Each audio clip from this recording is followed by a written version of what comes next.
Okay, welcome back everyone. So during the last session, we stopped at we finished question number 3, and now I will start with question number 4. Okay, so looking at question 4, in June 2024, Hussein was riding the motorcycle injured by the car driven by Ridwan. Hussein is now totally paralyzed and classified as a person under disability. Hussein's father Ismail filed a legal action against Ridwan as litigation representative for Hussein, and the trial has been scheduled for September 2025. Ismail don't have the financial means to look after Hussein, who requires lifelong nursing care and supervision. Advise Ismail if he can resort to a procedure to obtain payment from Ridwan while the case is still pending, with reference to the procedure and the legal principles involved. So everyone looking at this question, does anyone knows what is the question asking about?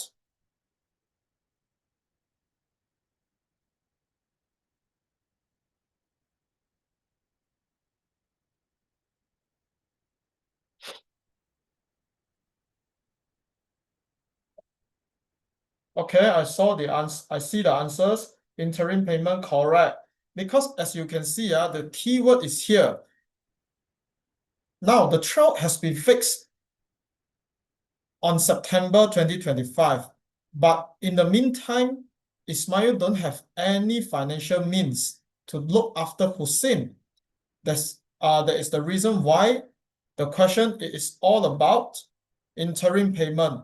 So when we when we want to structure our answer, right, from looking at the question, since this is a 10 marks question, the first thing is you have to give some brief introduction for your beginning. So you have to put a subheading as introduction and tell the examiner what is the issue all about.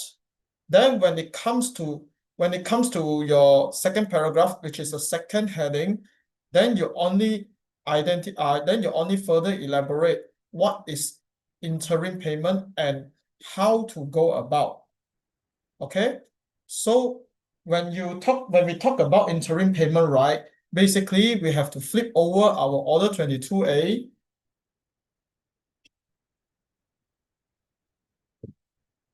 and you have to use the relevant order lah, like an order and rules lah. So give me some time, I will flip through it. Okay, so when we come to our application stage, right, you have to see whether the defendant has entered into the action.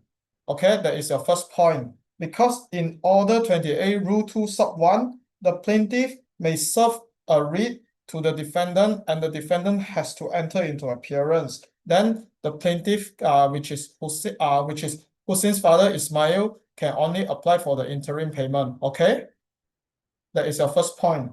Second thing, you have to write out what is stated in rule 2 sub 2, how to apply. Notice of application supported by affidavit, and your contents of the affidavit have to comply with rule 2 sub 3. Okay, after that you only can talk about the service of the notice of applications, and the affidavit has to be served to Ridwan with not less than 14 days. Then you can further add on a bit, since this is a 10-mark question. You can add on something like David Chalaya's case. If Ismail still don't have the sufficient money to look after Hussein because of the cost of the medical expenses, he may apply to the court for second time of the interim payment from Ridwan. This is explained in the case of David Chalaya, where the court held that the plaintiff is allowed to claim for 2 times.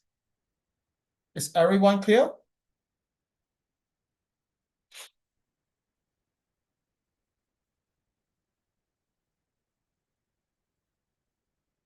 Okay, before I proceed further, is everyone have question on this?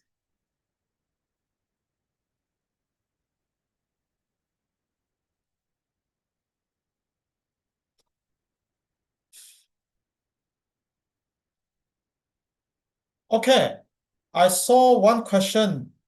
Divya, repeat the second payment part. Okay, because from this question, right, we wouldn't know whether one time of the interim payment is enough for Ismail to cover the medical cost from Ridwan. That's why in case that Ismail needs a second time application, this is explained in the case of David Chalaya, where the court held that the plaintiff is allowed to claim from the defendant for the second time because of the interim payment. Did I answer your question?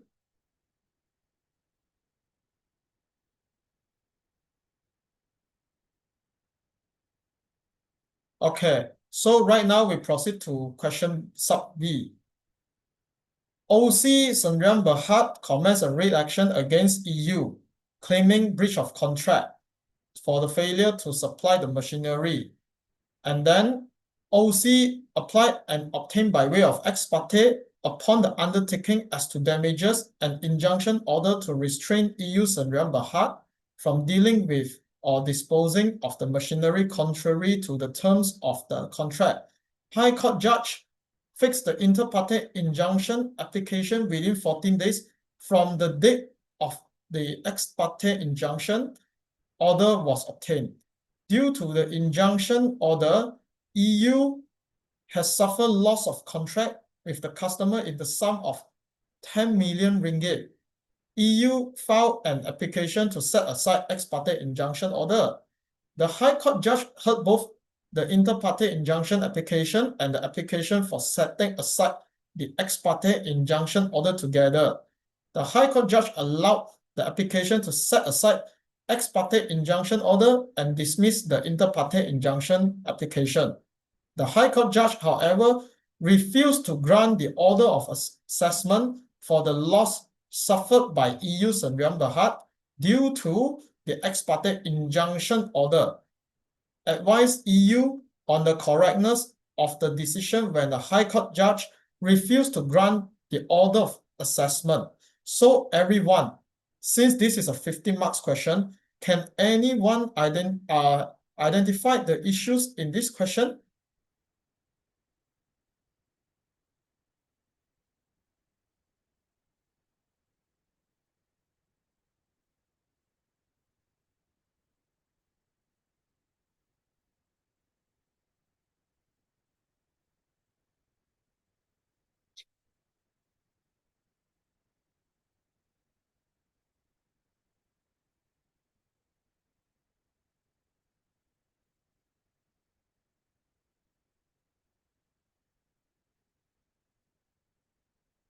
Okay, I saw one. This question is tough.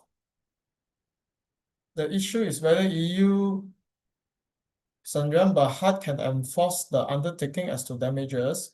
Okay. Whether can appeal. I don't think so. It is all about appeal.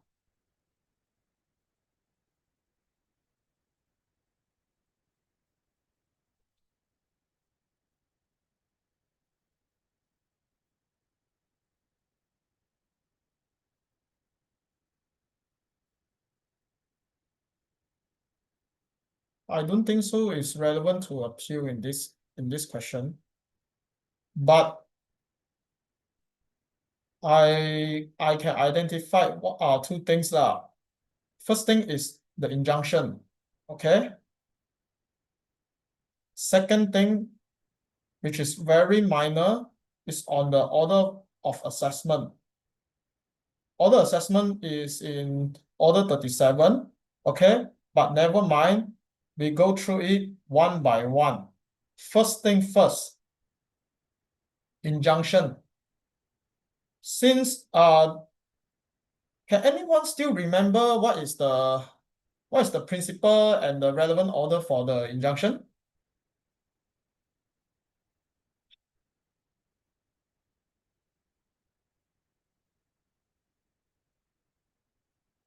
Okay, order 29, correct.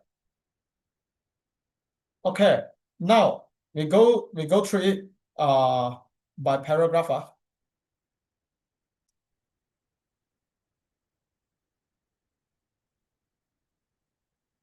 Okay, so correct, the principle is that serious issue to be tried. Okay. Now we see by way of ex parte, upon the undertaking as to damages, an injunction order to restrain EU. Now we want to see when we want to address this question, right, answer this question, right? First thing is we have to explain the principle and the function of an injunction. Okay, and nonetheless, because the marks allocated is for 15, we got no choice but to give an introduction. First thing, the introduction is whether the injunction is valid. So the injunction order was granted in favor of OC. So we have to explain what is an injunction. The injunction is prohibit someone or to refrain someone from doing certain act. Okay. Now, when it comes when we already when we already explain what is an injunction, the second thing is we have to explain the principles in the injunction. So this is given in the case of American Cyanamid, where the court held that there are certain factors to be determined whether an injunction will be granted. First thing is there must be a serious question to be tried. Second thing, there must be an undertaking as to damages. Third thing is full and frank disclosure. Fourth thing is balance of inconvenience. Fifth thing is the monetary compensation is not enough. Is everyone clear?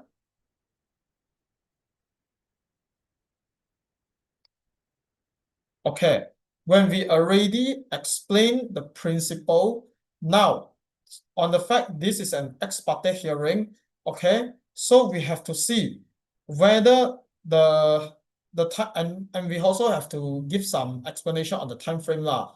So the time frame is provided in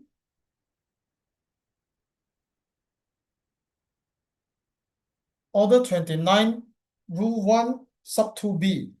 Interim injunction can be done by ex parte application and is valid for 21 days. Okay?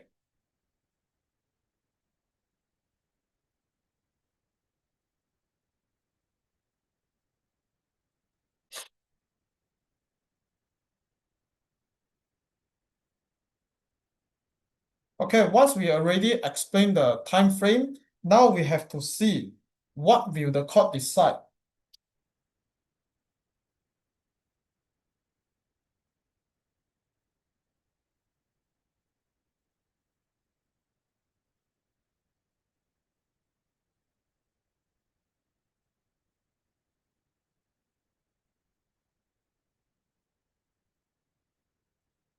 Does anyone know which particular order that the court can set a hearing for the inter parte? Because ex parte is by one side, inter parte is for two sides. So does anyone know which order and which rule says the court will fix a hearing between the parties?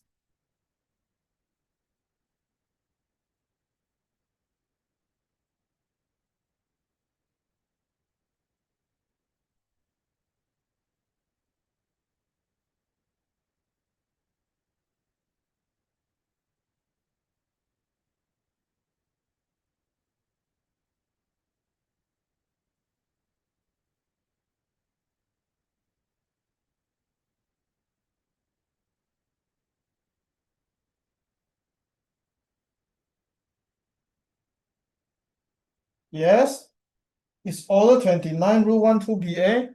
Okay. So we already covered the first few stage for the injunction already. Okay. Now,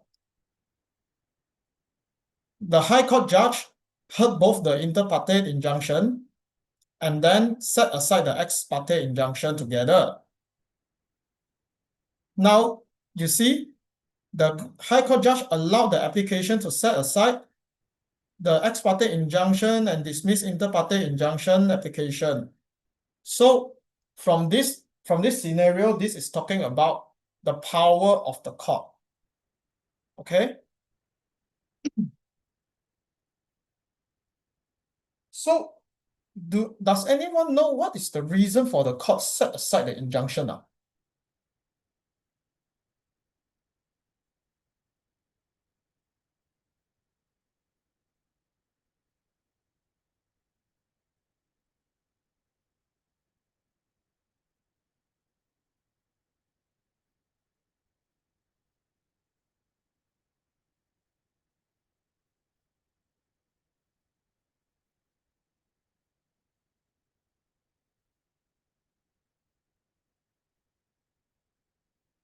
The loss is too remote, quite close.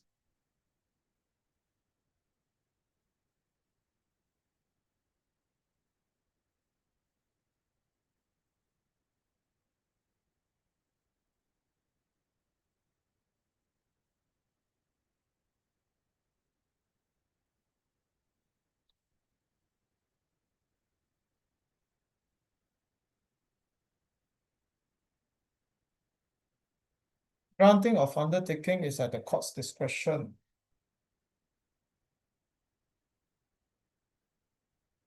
Okay. This is what I can see from the question now. Correct, Cindy. This is what I'm going to say. Because you see,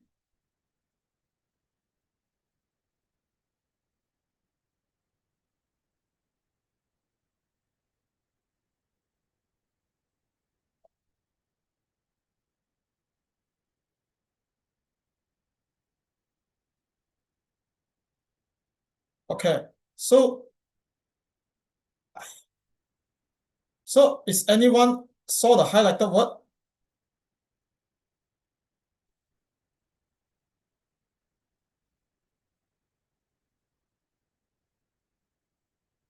Because you see, EU has suffered a loss of contract with the sum of 10 million ringgit. So looking at the fact that they just want to OC just want to, let me see, because the sum is identified already and then it's quantified. So this has against one of the rule and one of the principle as per the case of American Cyanamide, because monetary compensation is quantified. Anyone has different thought?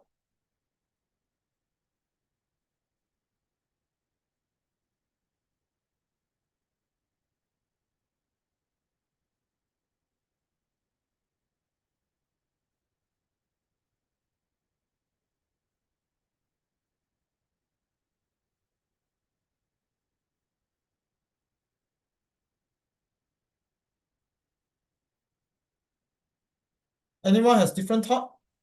If I have some thought here, because according to the case of Smith versus Day, okay, about the undertaking was not intended to apply where the injunction was wrongly granted owing to the mistake of the court.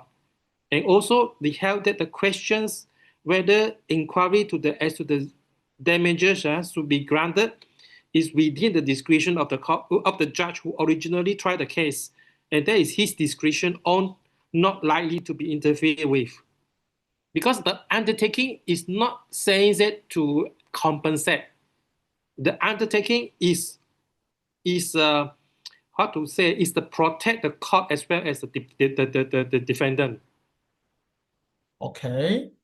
So to answer Francis, the undertaking as to damages is where when either party let's say right now the defendant applied for an injunction against me. Okay. Now, I have successfully set aside the injunction. The undertaking as to damages is because when I successfully set aside the injunction, that means he has to compensate me. Are we on the same line? But the objective of the court to impose the undertaking actually is not solely want to compensate the other party. That is the case law is saying about. I see. In the case of Smith, Smith and Day.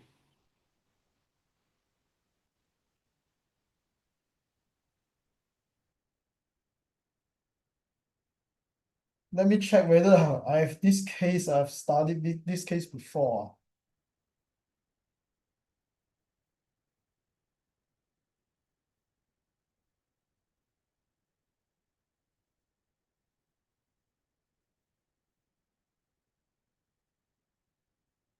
Because I've never touched this case before, and what I know from the purpose of the injunction, for the purpose of the injunctions, right? Usually is we want to restrain someone from doing certain things. Like now, me and another person, me and my brother, we already entered into a sale and purchase agreement. Okay. Suddenly, my brother wants to enter into a S&P with another person because and sorry, let me make this thing clear. A and B enter into sale and purchase agreement to purchase for a property, and somehow A wants to enter the same S&P for the same property with C because C can offer a higher price. Now, when D felt that he has a better right, he can make an injunction to me to stop me from selling the house to C.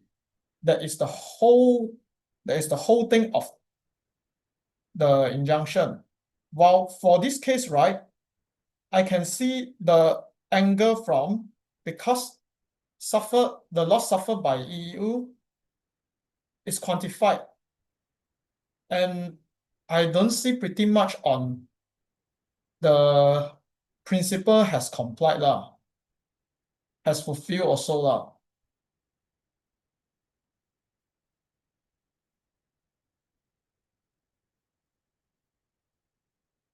That is why my first thought is the principles for the injunction has not been fulfilled. What do you think, Francis? Yeah, I in the beginning I also like your thought, but when I look into more cases, they're coming out, they're saying that the objective of the undertaking is actually not fully compensated. Is the amount is talking about 5 million, 2 million, maybe the court will consider, but the amount is too big, maybe the court is think it's too remote. Okay, that means from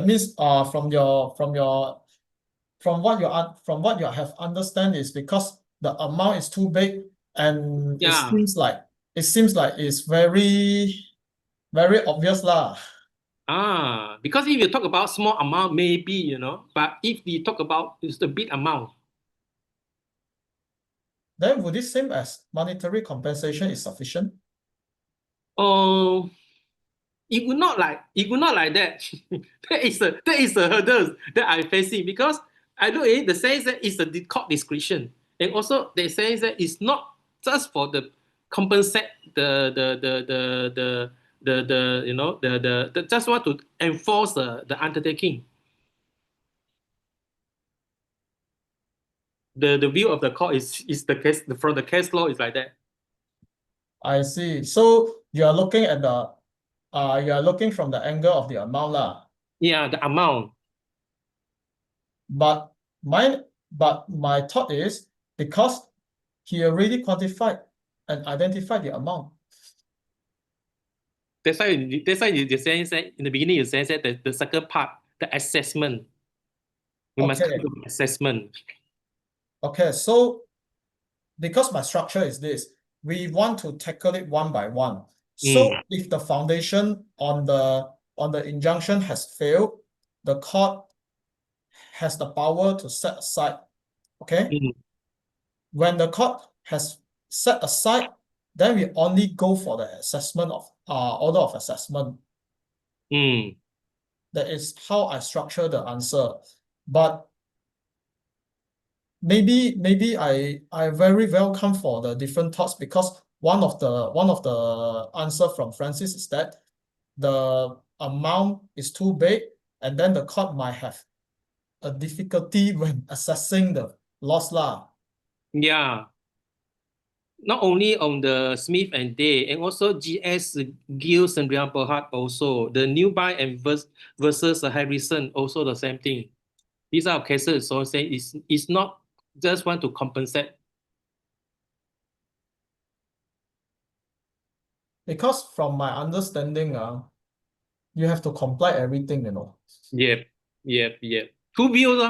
Those who are want to say not comply, then if we move to we move to the other direction.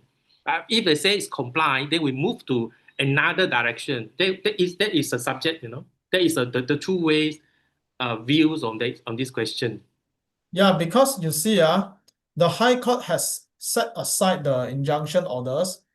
So from the question itself, we want to see whether the court has correctly setting aside the injunction order. So before we give a definitive answer, we must see whether the party has complied the rules of injunction. But Mm, from here, we can already see there is one clue the party did not fulfill, because he just want the sum of 10 million. mm. So, Another way is saying that the High Court have the power to set aside, but they refuse to give the undertaking. oh, He have the power to set aside, but the only thing is they refuse to enforce to give the undertaking to the other party. but the undertaking is when you lose, you must tanggung the responsibility to pay lah. They say the court stop at this angle. He don't want to enforce the undertaking. He can dismiss the injunction. Because this is the rule. You apply for injunction. Right Mm, now, you did not comply. Then at the time when you applying, you already know that when the injunction is not granted in your favor and someone has managed to set things aside, mm, you have to compensate the other party, mm. so that the enforcement of the undertaking is by the applicant who applied for the injunction, not by the court. The court can only order you to pay. Yeah, that's why in American settlement is saying that the defendant the plaintiff have to put in the undertaking. But now the court have a discretion whether want to enforce the undertaking to the other party or not. But here the court say no, I don't want to give. But he can dismiss the injunction.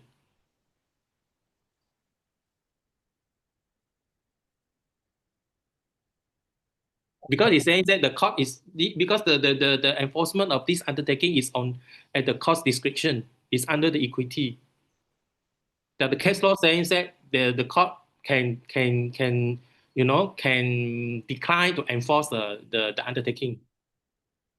Okay, I saw one question in the chat box. Let me read through. Normally, when we talk about injunction, it's the plaintiff who applies for it. Then the court will set aside, defendant can sufficiently compensate. However, in this case, EU that suffers the loss. Can the American Dynamite still apply here?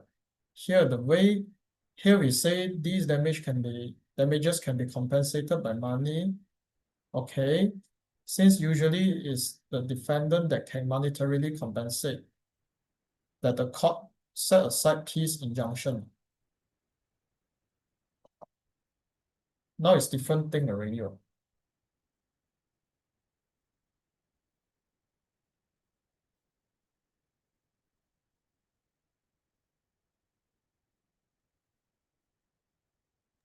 Unless we have case law to say that that this case law support the enforcement. But so far, no case law saying that. Because the undertaking is not court's power, it's the applicant. That's why. But the case law says that court can decline. Court has a discretion to not enforce the undertaking. Okay, so your angle is that the court's power to not undertake is because the undertaking is not by the court, correct?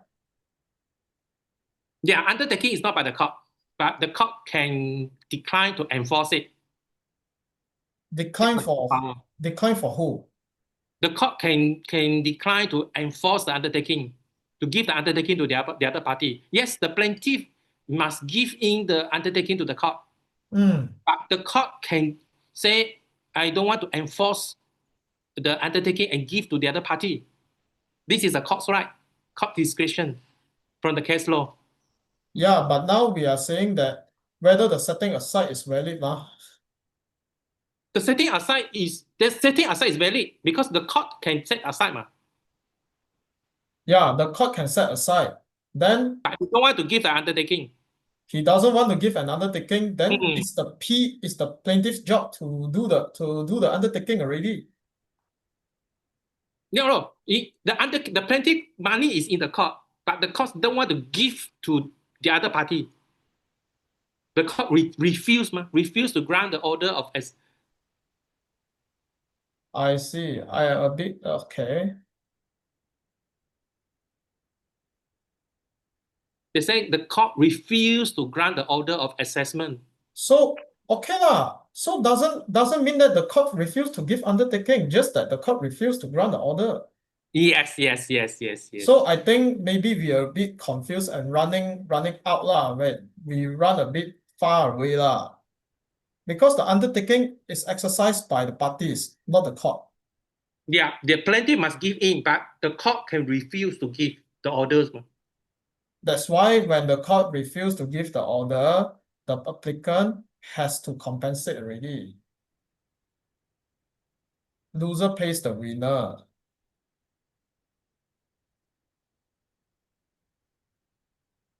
Okay?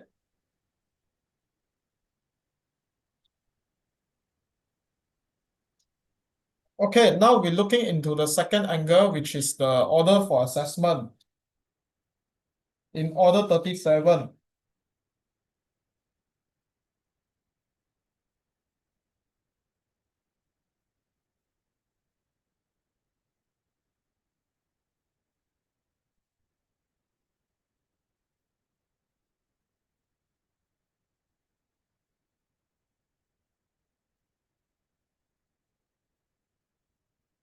But this one, order 37, right? I wouldn't touch that much.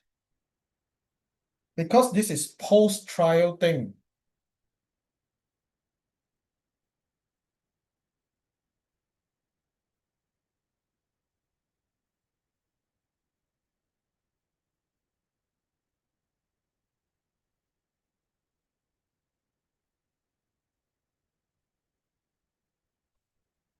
So anyone know how to answer this question?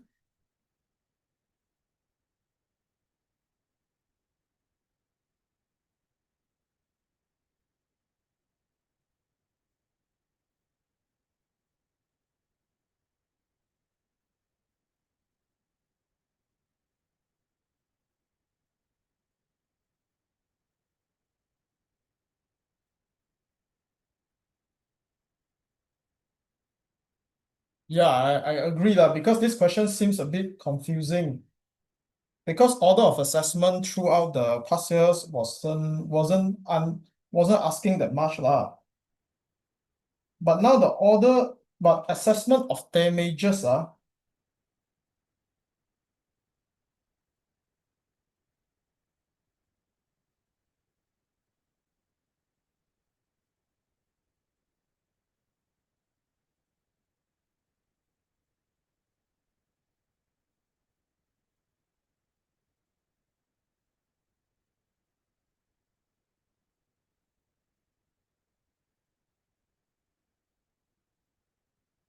okay, give me a few minutes. Let me flip through order 37 first.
Keith, like Hmm. the case of Gu Xing Ka and this Dato Lim Chai, he Hmm. says actually the assessment of these type of damages, if the EU have a proof, to prove it, the actual losses is 10 million, then it's supposed to be the right sums, to the court should not uh, decline to give the assessment, but we must see the intention of the other of the party. Okay, so you means The that genuine the cases, if this is a genuine claim, genuine damages, the court should give back to EU. But otherwise, the court have the discretion, so it must based on evidence, the evidence to support the claim. okay, so this one is relying on which particular rules? It's not talking about the rules, it's case law. It's case law. No Yeah, wonder. No wonder when I read through the orders, I can't find anything. yeah, it's a case law. Okay, thanks for the highlighting. So I think we can use Francis' suggestion that because the defendant has failed to justify the amount, so the court is correct for not granting the order for assessment. Is everyone okay? Yeah, you must give evidence to support the claim. Okay, could it be that since the case hasn't reached the trial stage, Order 37 doesn't apply, hence the court refused to assess. True or so lah?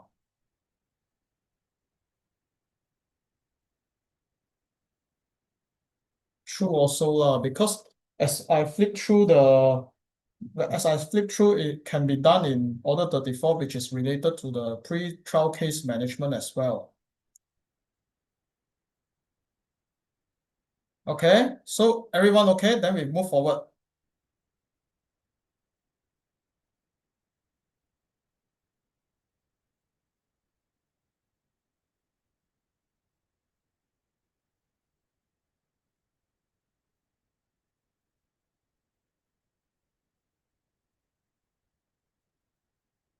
Okay, we move to question 5.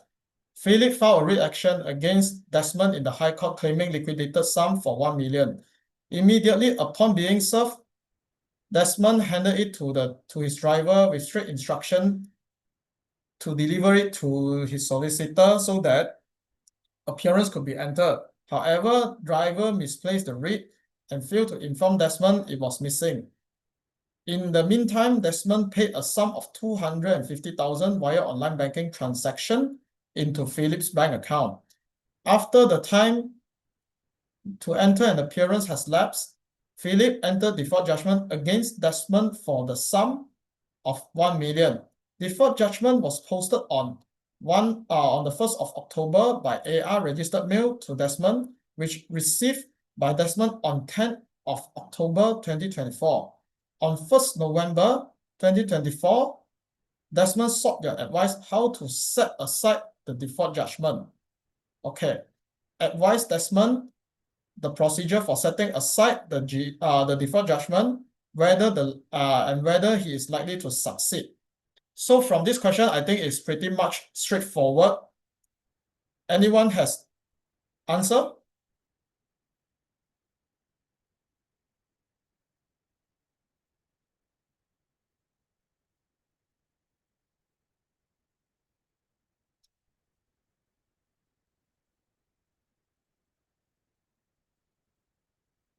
Okay.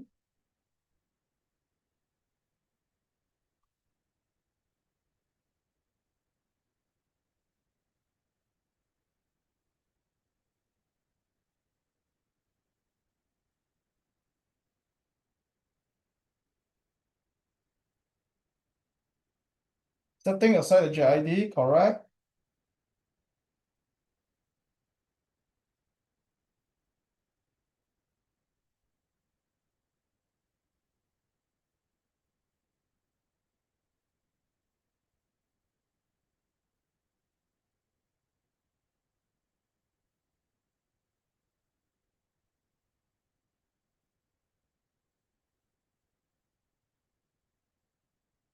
Hmm.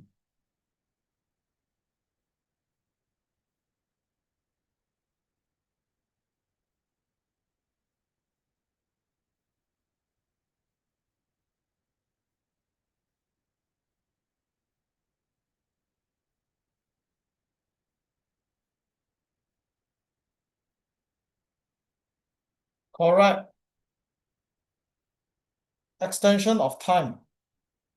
The first thing we have to discuss. Okay. So, okay, thanks for everyone's answer. First thing is we have to talk about the procedure. First thing is when he received the when the judgment in default dated 1st of October. Okay. And then he received on 10th of October. Now we must get order 3 rule 5 for the extension of time. So now the question is the extension of time, there is one case, So Keng Hian. Whether you all have heard this?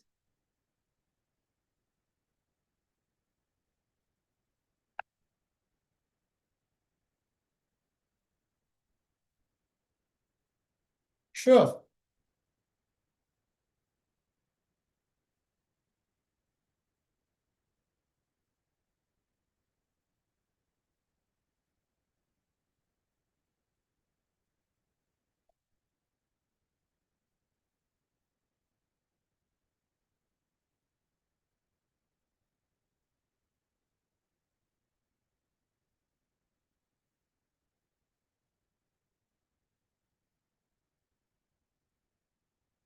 Okay, so in this case, what are the factors that court will consider? Length of delay, reason of delay, whether whether the whether other party will be prejudiced. Okay, so we must explain order 3 rule 5 and the case of So Keng Hian first. Then we only proceed further on the application to set aside the JID. Okay, now when it comes to JID, there is one case on how to set aside, which is Evans and Butlam. I will take the case here.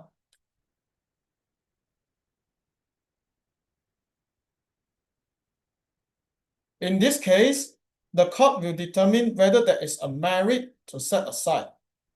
On how to determine, the court will look into whether the JID was entered regularly.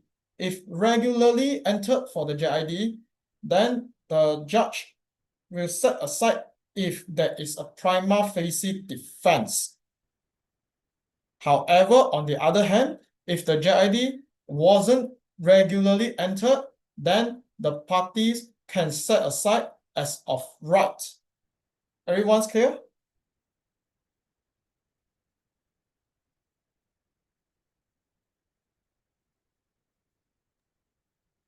Give. The setting aside the orders, right? Are we using order 42 rules 13 or we are using order 3 rule 5? What do you mean? Oh, sorry. Extension, sorry. Extension of timing. Okay. Sorry.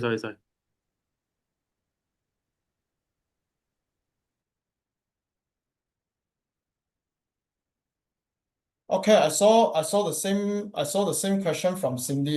He doesn't need to apply for extension, right? It's within 30 days of his receipt.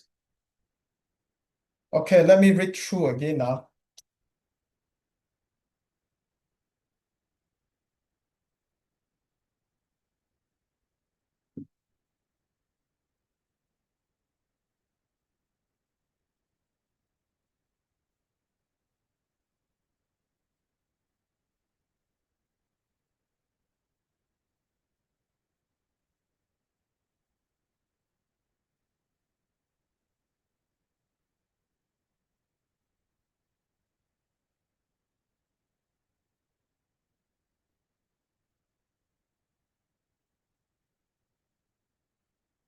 because the exam day is on the 11th of November. So your post on the 10th, you receive it on the 10th of October. You You see, on 1st of November, but the exam today exam date 11th of November. I know, but the problem is the question asking you. Desmond sought your advice on 1st of November already. Yep. Okay. Now the 1st of November, right? But Hmm. the 30 days, 10 October is due on the 9th of is due on the 10th of November. But your today exam day is on the November 11th of November.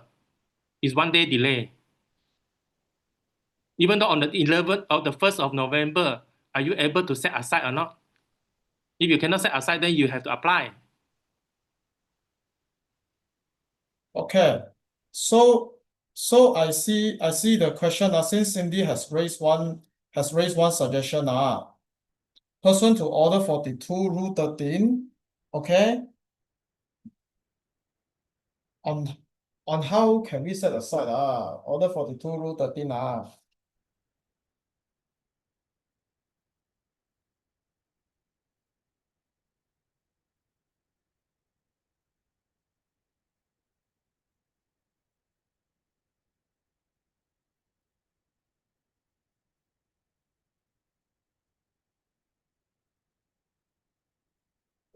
on the receipt. So what Cindy say is correct it's on the receipt. So this is what I also misunderstood. Sorry for that. He received on 10th of October, and now he wants to set aside. Okay, so now he can definitely set aside, correct? But now when we see so if we're taking out the part of the extension of time, nonetheless, now we want to see from another angle. First thing is whether the JID was correctly entered.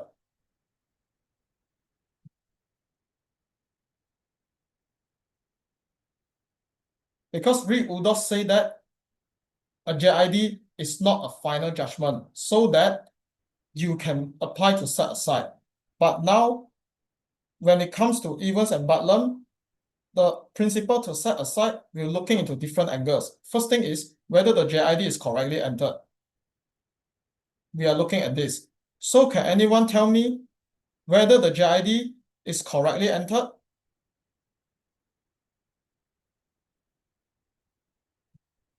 Okay, I saw one question from Richard. Amount is incorrect. Yes, because in the meantime, Desmond paid a sum of 250,000 for to Philip's bank account, as we can see, so that the JID claiming the sum of 1 mil is totally not holding any water. So it is incorrectly entered. Therefore, Desmond can apply to set aside the JID as of right under Order 13, Rule 8. Is everyone clear?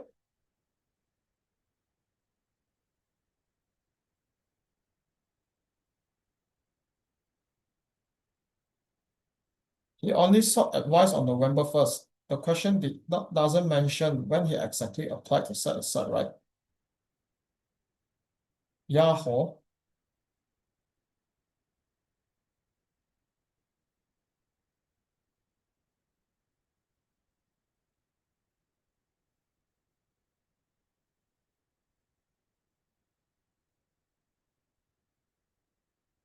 I think Divya's angle is to see whether he needs the extension of time to be to be honest. Is that correct, Divya?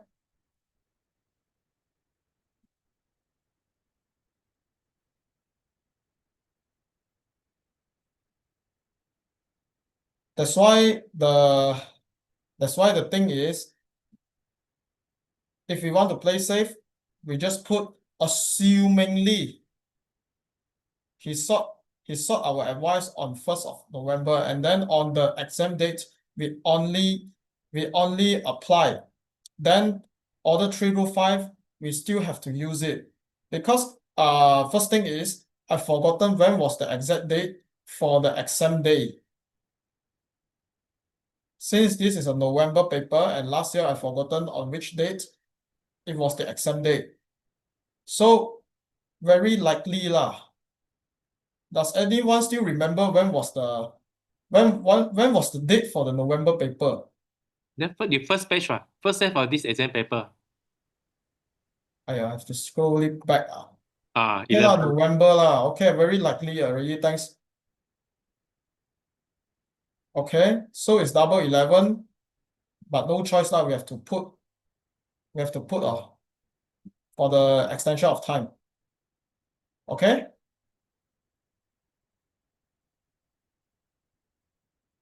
Now we look into part B. The plaintiff comments OS against a defendant in the supporting affidavit includes hearsay facts, and the affidavit did not contain a jurat. Further, the affidavit having been affirmed outside Malaysia was in English language without the translation in national language. Advise the defendant if he has grounds to object the admissibility of the affidavit. So this is purely on the affidavit under Order 41. So did anyone spotted the issues in the affidavit?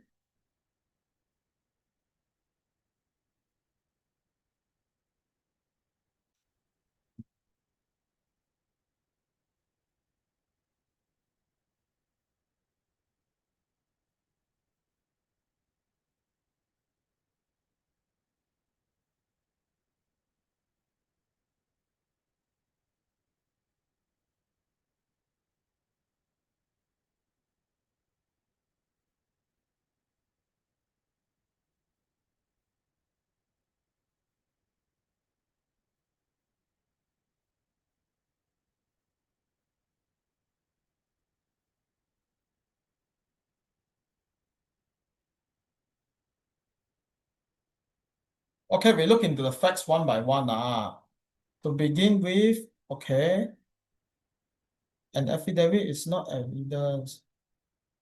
So the hearsay does not apply for affidavit.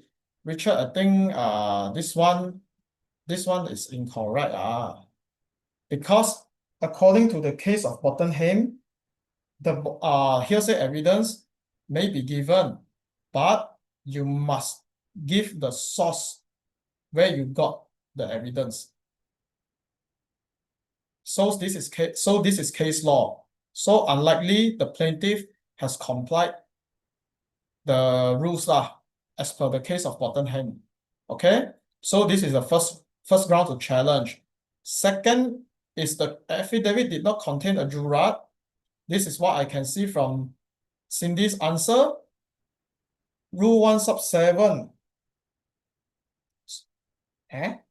It's order rule 7, right?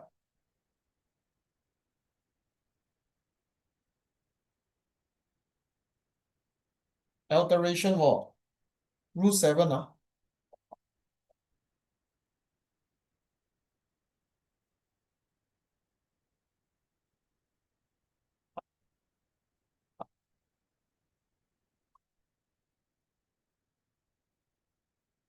Yeah, alteration in affidavits, order 41, rule 7.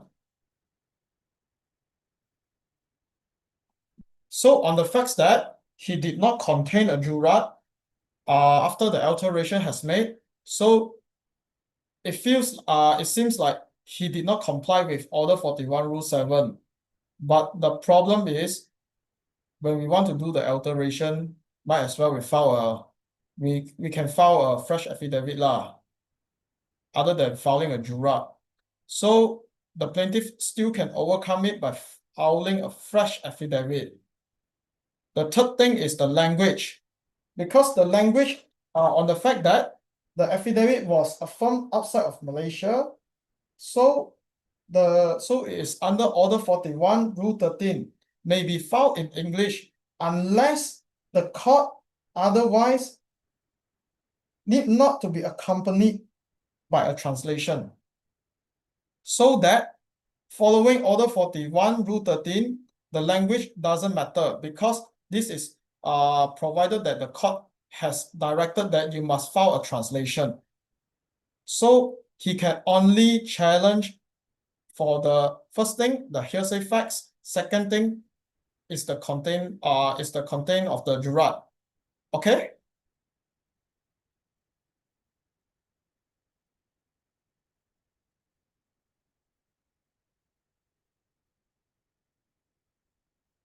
Okay, Order 41, Rule 5, hearsay part. Rottenham. Yeah, correct. Okay, now we move to C. A developer comments OS seek for order for possession against occupants whom the developer consider to be squatters. In the supporting affidavit, developer failed to disclose that a temple of the land was erected with the license and consent of the previous owner of the land.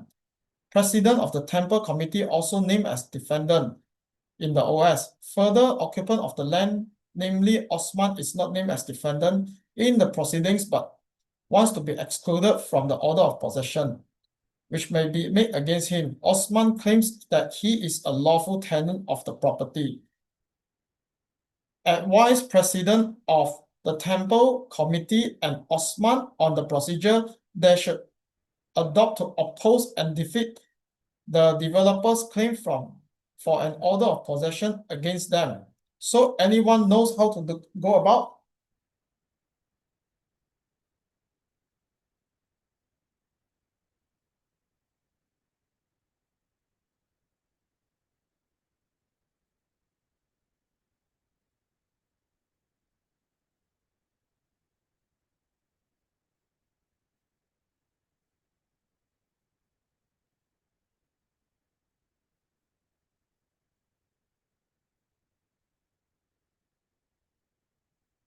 Order 89, yes. Because squatters.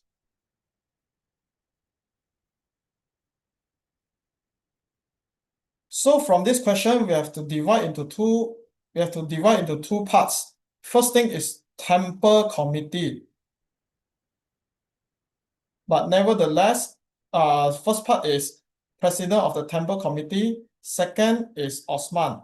So the first thing is we have to talk about what is Order 89.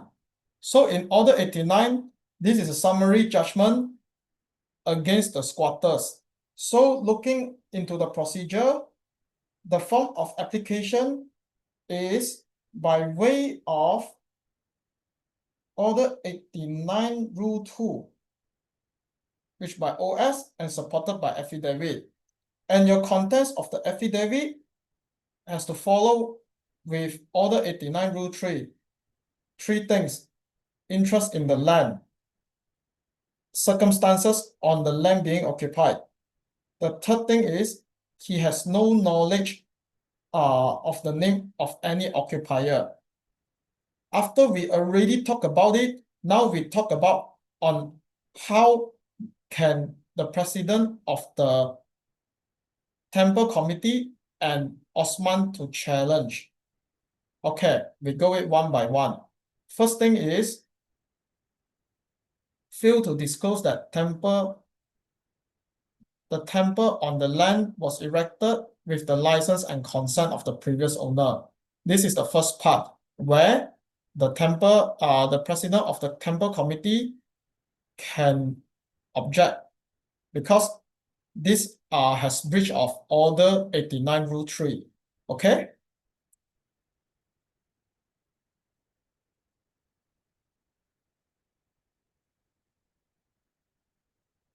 Bohari Tayyip. Yes, you can put it because with the temporary occupying license, it's not a squatter. You can add in also. Now the second one is Osman. He's a lawful tenant. So that very likely lah. Order 89 Rule 3 also not complied with. Therefore, this is how they can go about lah. Okay?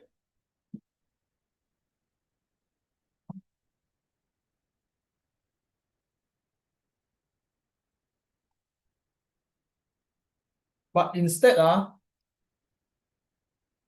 if he just want to set aside, I mean, if he wants to recover the thing, right? So this is a side topic. When it comes to Order 89, we have to make ourselves clear. If you don't know who are the persons staying in the land, you can use Order 89. But when you already know that he is someone, you already know the identity of someone, then you cannot use Order 89, but to use Order 14. Is everyone clear on this?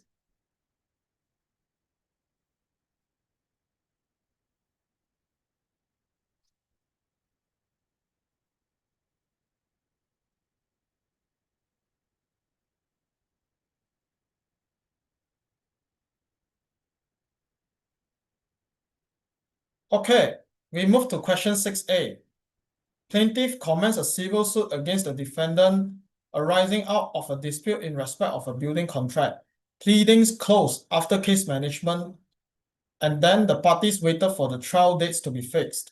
Defendants taken a view that the dispute can be resolved by court's determination of a clause in a building contract. Hence, in his view, a full trial with witness is not required. Based on the above facts, advise the defendant on of the procedures that should be adopted to dispose of the case promptly. Okay, so anyone?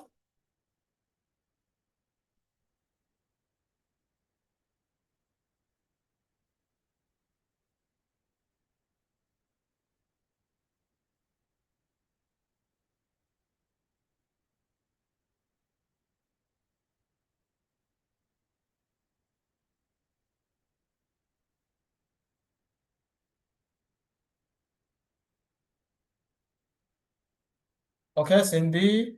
Okay, Kevin.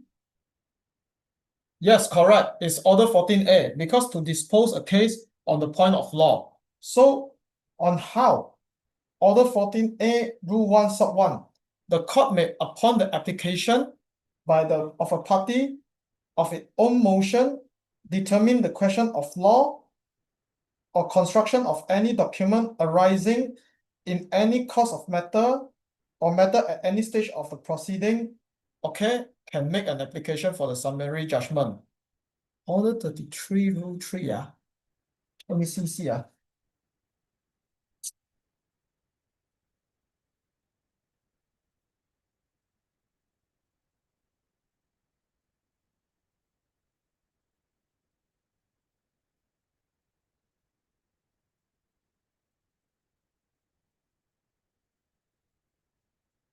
Order 33, what is it?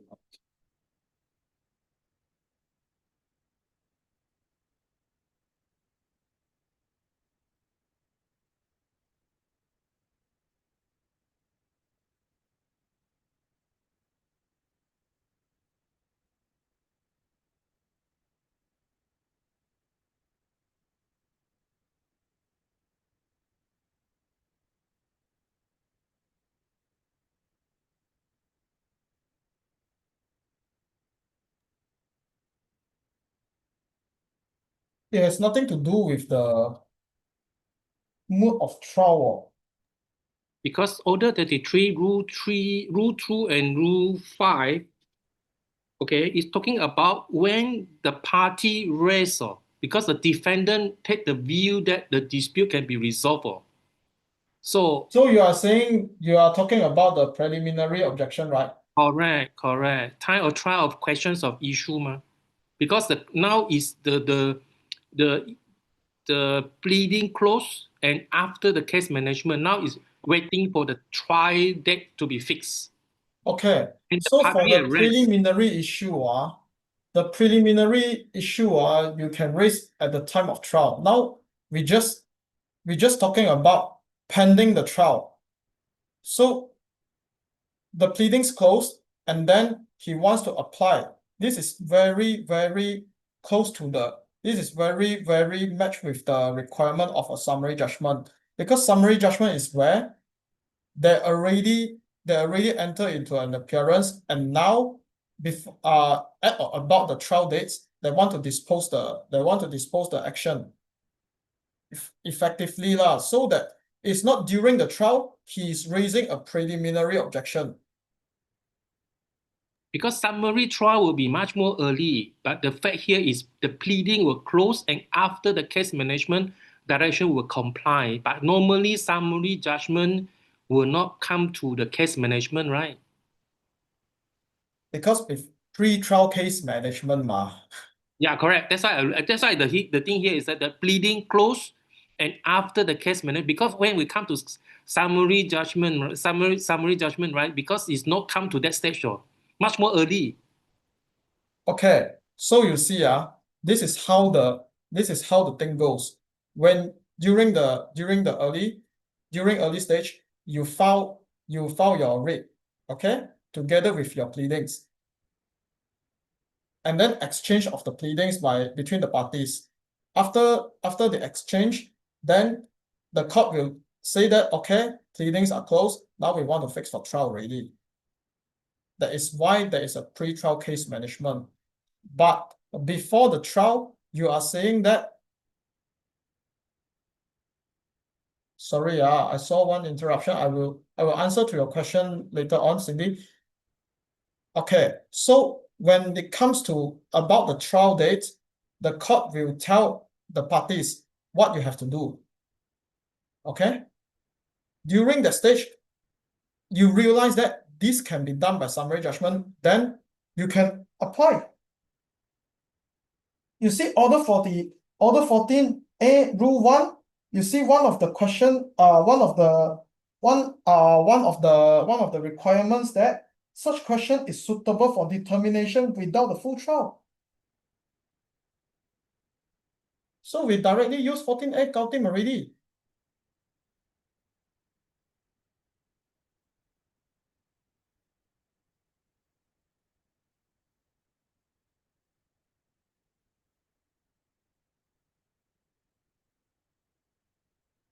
Is that okay, Francis?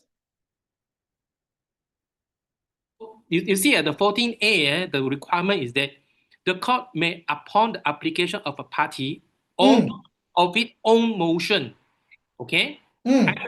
Application of the party or its own motion. But here, it's talking about the fact here is the defendant had taken the view that the dispute can be resolved, okay? So he is not talking about the court apply on its own motion or the party make the application. You see, based on the above facts, advise the defendant of the procedure, he go and apply Gautim already.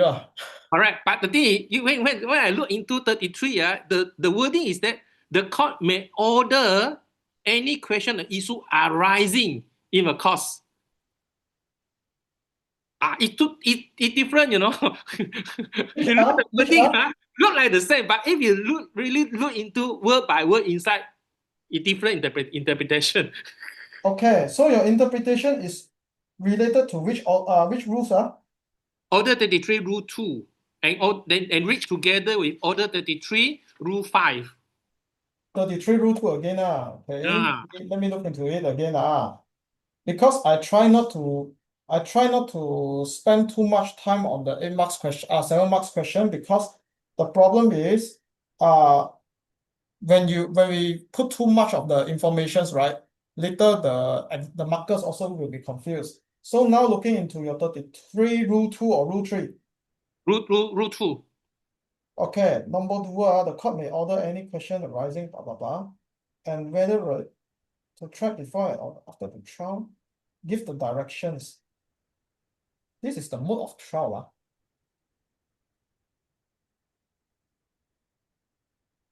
Because now is they want to apply, so if the defendant wants to apply straight away, go for Order 14A without using Order 33 should be enough already. Because somehow this is how I structure the answer. I don't I don't want to go beyond the facts, because if we go beyond the facts, right, maybe we will confuse ourselves as well, not only the markers. Because when you're talking about Order 33, I know you studied that at once, but when it doesn't related to the facts in the question, right, it is very dangerous we go beyond that part. So I will stick on to Order 14A lah, because Order 14A, I think is clearly explained and enough to write a lot of things already. Okay. Yep. Okay, so let me go through the questions in the chat box one by one. For Cindy, you missed out the later part. The order to be used if we already know the occupier's identity, yes, it is order 14, because you already know that the identity. So unlikely he can be claimed as a squatters. So order 89 is only can be used when you do know the identity of the person who is staying on the land. When you already know, then you can only use order 14. Since you already know that, unlikely he has any defense lah. Is that okay, Cindy? Okay, so Divya, I have a question regarding 4B, okay? Can we apply for order 59 rule 21?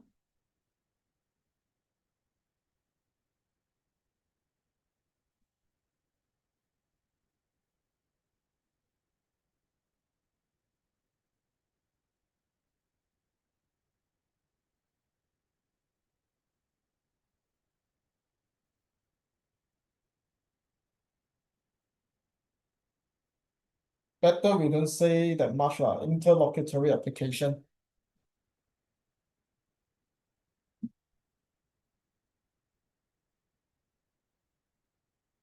Because this has nothing to do with the interlocutory application lah.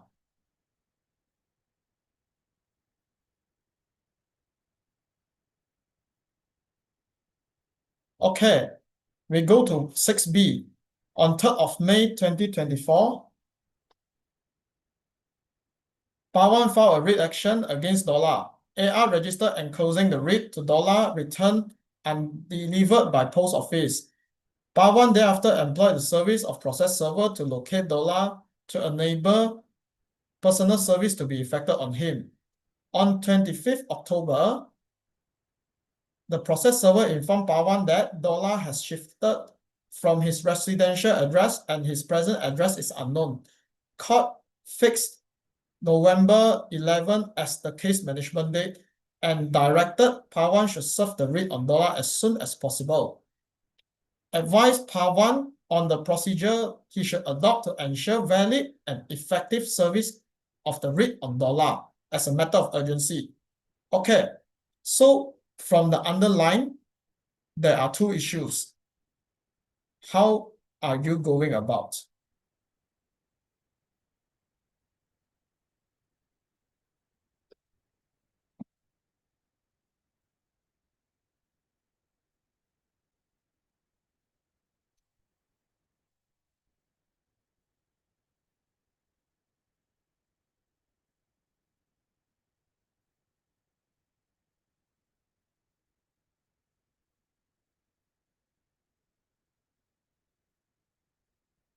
Okay, renew the writ, correct? Then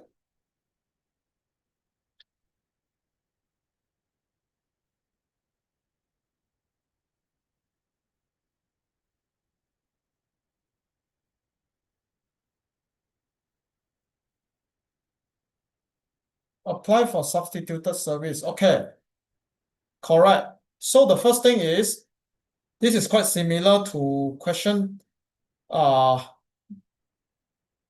quite similar to the question in 2023 because they asked for the same facts as well. So the first thing is we must talk about the validity of writ. That is the first part. The validity of writ is provided in Order 6 Rule 7. So it is 6 months from the date of issue. So from the timeline, they file a writ on May, assumingly to from here, it is about the expiry of writ already. Therefore, therefore, part one have to renew the writ. On how to renew, it is Order 6, Rule 7, Sub 2, which is extend the validity. And then application is provided in Order 6, Rule 7, Sub 2A by ex parte notice of application and then supported by affidavit lah. Once you already explain the renewal of writ, then you only can go on service of writ.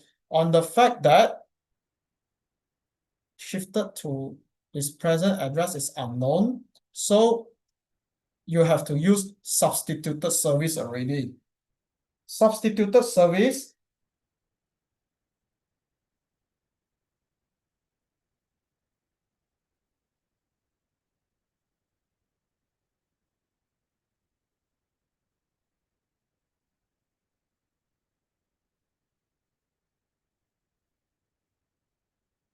is provided in Order 62, Rule 5.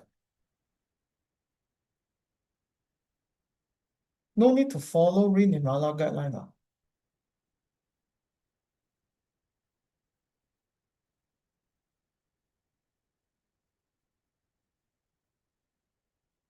We just follow Order 62, Rule 5 counting already, let the court to decide on how to effect the service lah. Okay? Now 6C. Thor was the driver of a lorry collided with a car driven by Kumar. Kumar was injured by reason of the accident and required hospitalization, passed away from an illness after a week of the accident. At all material time, Thor's lorry was covered by third-party insurance. No grant of probate or letter of administration has been issued with respect to the estate of Thor. Kumar wants to file legal proceeding against the estate of Thor arising from the injuries due to the accident. Advise Kumar on the procedure that he should adopt. How to go about?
Hmm.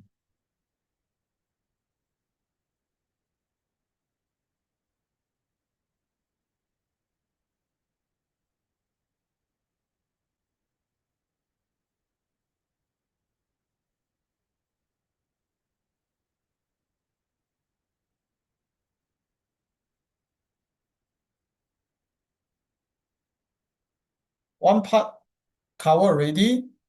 Order 15, Rule 6A is correct, but we have to also explain a bit lah on where did the right arise.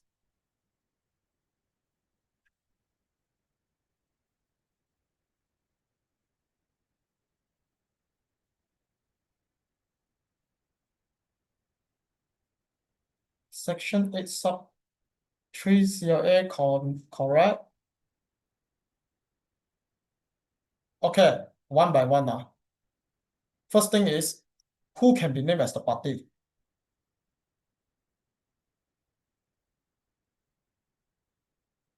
This is provided in section 8 sub 3 CLA.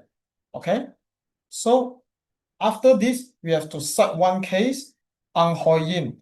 The plaintiff has the right to sue after the extraction of the letter of administration. Then we only talk about Order 15 Rule 6A. Is that okay?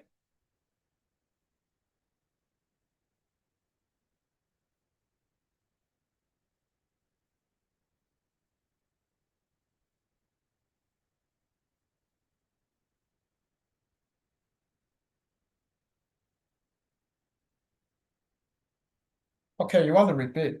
So section 8 sub 3 of the Civil Law Act provides that the plaintiff must take a tort action against the PR of the defendant's estate within 6 months after the PR has extracted the letter of administration or the grant of representation. This is your first part. So, and also the case of Ang Hoi Yin, the PR can only be sued after the extraction. Then the third part, we only talk about Order 15 Rule 6A. Okay? But Keith, now the question here is no grant of probate or letter of administration have been issued first. Well. So if we talk about you apply the civil section 8 of civil law is talking about you already get the grant of probate. Now doesn't have. So should we sue the estate first? Okay. So normally how to address the question if we don't know who will be the representative, right? We put the magical word, assumingly. That's why we never name the PR. We only say he can only sue the PR of Thor after the extraction. Meyapa Chetty is when someone died with a will, so cannot use. Does that mean that in reality, if the estate of Thor knows Kumar is going to file an action, delay in applying?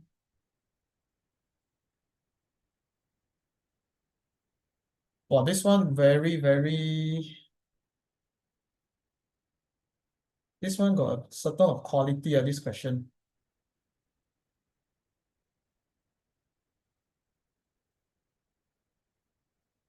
This one I also don't know how to answer.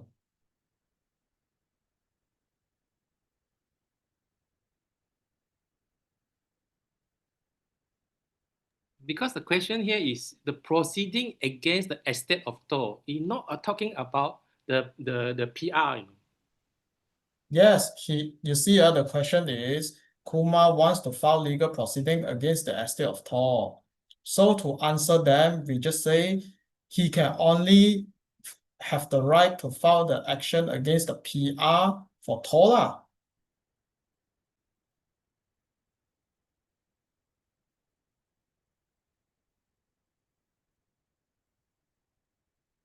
This is provided in the Order 15 Rule 6A sub 3 that he can sue in Thor first, then Thor may be substituted. Because Order 15 Rule 6A1 is talking about you can sue the estate first. You can sue the estate first. Irrespective whether they have a grant or not, they take the grant or not, but you sue the estate of the deceased first. Then after that, you talk about, whether you want to bring in the personal representative. Because at the time he passed away, no personal representative. You sue the estate first. Yes, we sue the estate first, then the substitute lah. Right. Okay. So for Richard's answer, you see, but you see, not 6 years, it's 6 months. Because this person died already. For normal action, 6 years, because the person is still alive. When the person passed away already, It's 6 months, you must bring the action already.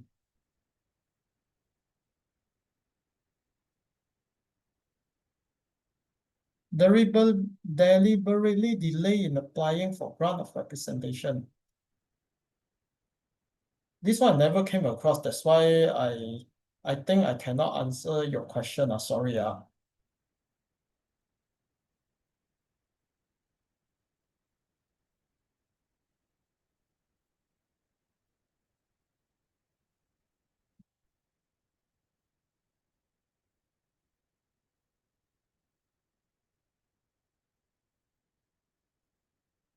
What does summon means in order 15 rule 6A?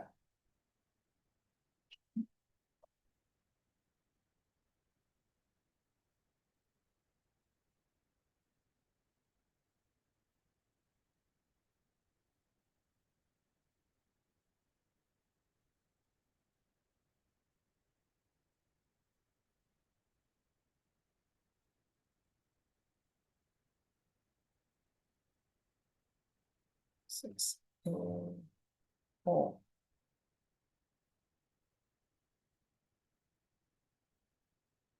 Service of the summon. It can be OS or It's a read. It's a read.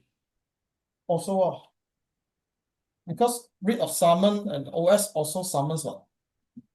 Because this is last time. Last time we using OS. Now we change already. Only read only. I see. Okay, we come to the final question, 7. Jack commenced legal action against LP for negligence. In the statement of claim, Jack only alleged sometime around February 2024, he was hit by an object in a shopping mall managed by LP and he suffered back injuries. Jack has particularized injuries and claim damages. LP now comes to you for advice.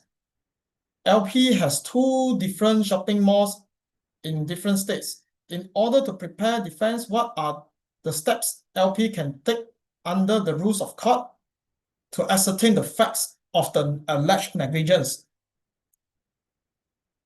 Anyone?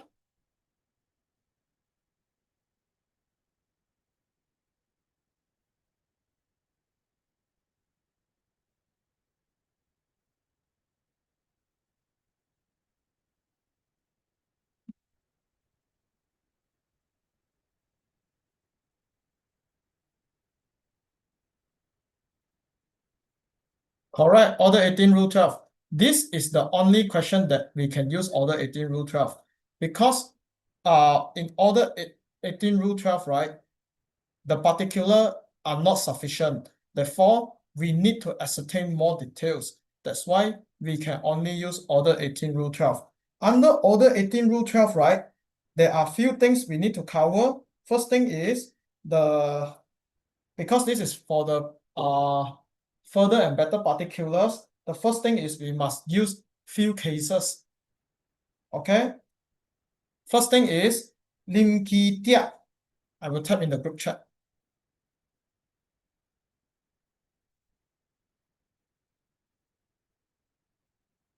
Lim Leong Sik is further lah. Lim Ki Tia is you want to explain on the principles because you want to narrow down the issues. Then the requirement is only Lim Leong Sik because you want to the facts to be ascertained is for the issues arising out from the same facts. Okay, then we only talk about how to apply Order 32, Rule 1.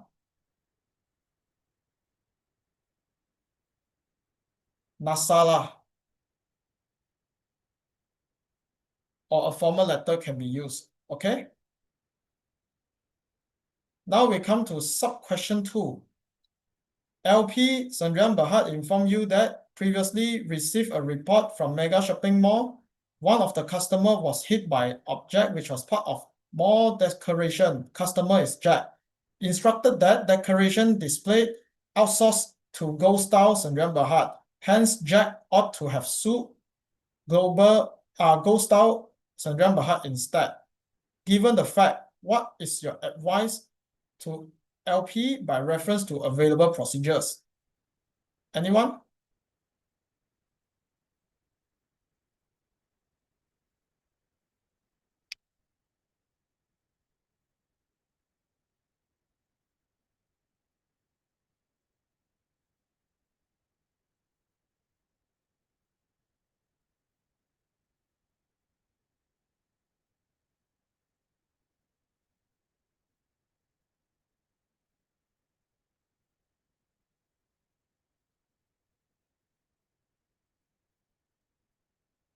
Not under 20.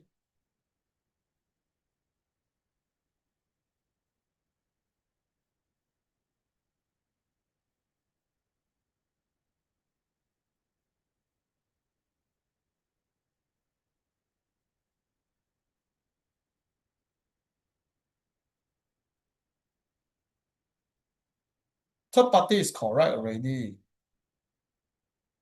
Okay. By looking into the facts, we see one by one. First thing is, who are we advising? LP. Okay. So from looking at LP, Jack is the plaintiff.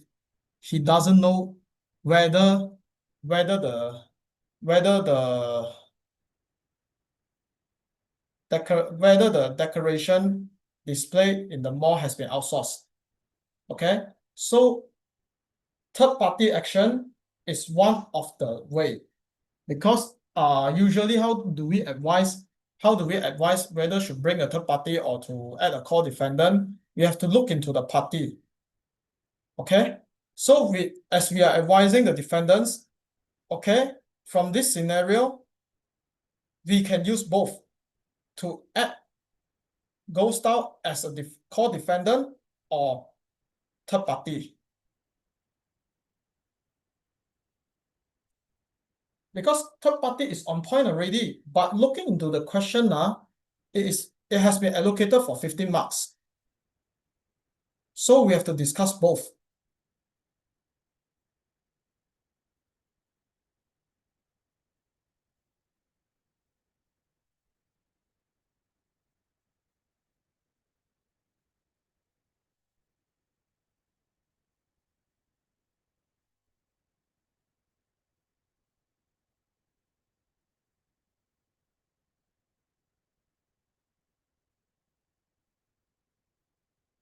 Is everyone okay?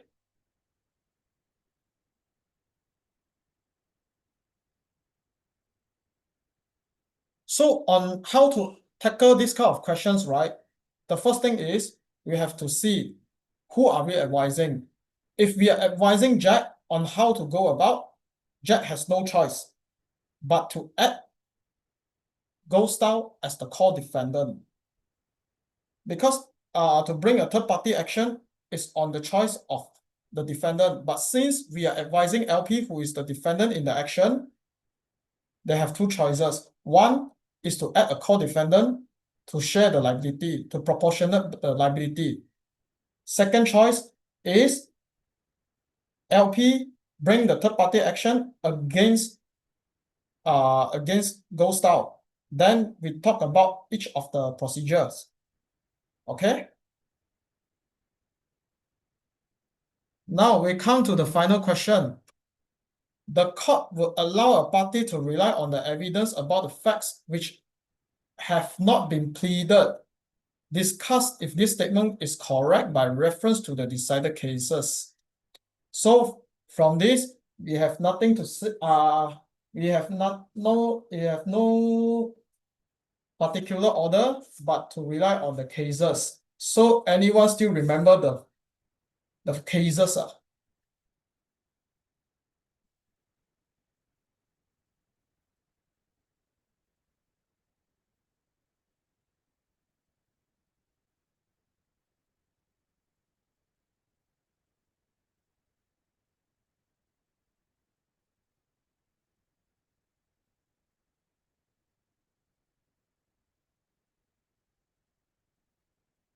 Okay, so I will type the cases in the group chat after I've said it. So as a general rule, the court are bound by the pleadings. Can be seen in the case of Janagi. Okay. Now, when it comes to the exception, the first thing is Munyandi. The first exception is this: the party, the court can decide the matter without being pleaded because the court has no jurisdiction. Okay, same lah, same principle lah. So Munyandi is the first exception. The second exception is Narayanan. In this case, because there's an ex facie illegality, okay?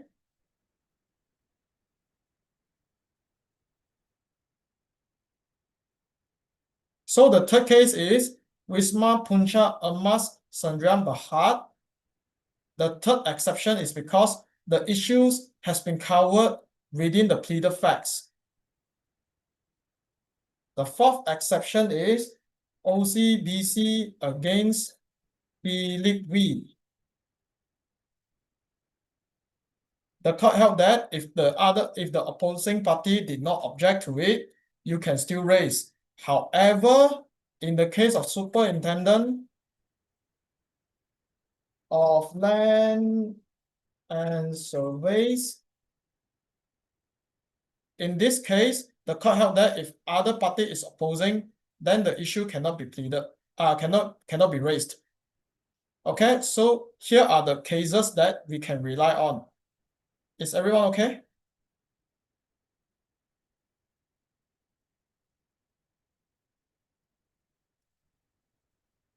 Lim Ki Tiak.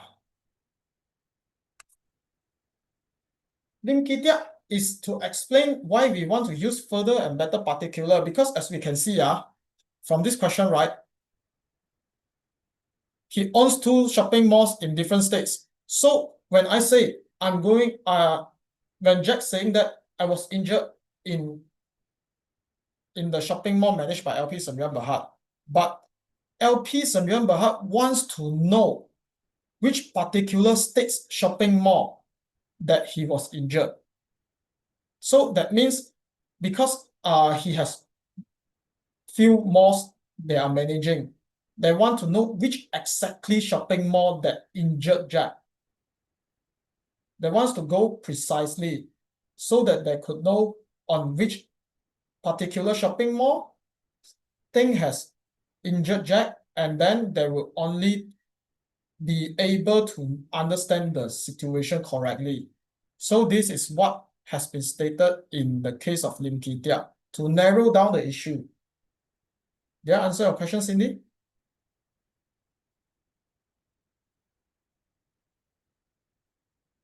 Okay. So is everyone still have any question regarding the questions I've go about?